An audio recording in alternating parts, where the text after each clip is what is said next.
讲到纪录片走出唐德忠的导演家制作团队，伫228暗时专工去到嘉义市的独立册店分享这出纪录片，也小解这本册。导演讲，这出纪录片有真实生活甲历史人物的连结。走出唐德忠这本册补充真侪纪录片无都翕出来物件，希望透过这纪录片甲册内面的内容，互民众了解到唐德忠一生。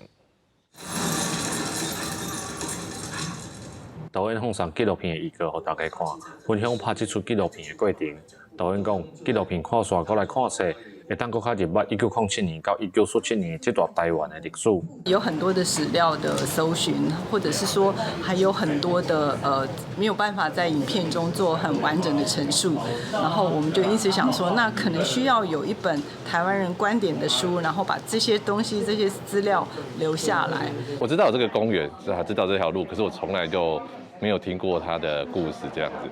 然后回去之后，我就搜寻了就是有关唐德章的资料，就发现有这个电影，就是这个要上映，所以我才来想，就很有兴趣还来参加。2月28日77周年的暗时，走出唐德忠的制作团队，伫嘉义市的独立册店举办分享会。导演讲2月8日是一个震动的议题，不过这出影片是用无同的角度来讲故事。唐德忠的孙仔本来想讲，伊即个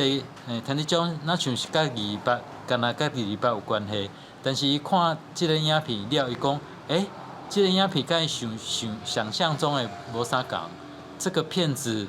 竟然很明亮，这是他观影后的感觉。独立册店台湾图书室表示，透过导演的分享，才知影捌做过警察唐德忠甲家己真侪所在、真侪人拢有连结。未来嘛会争取这出纪录片来遮放送，希望搁较侪人知影唐德忠的一生。记者林伟霆，嘉义报道。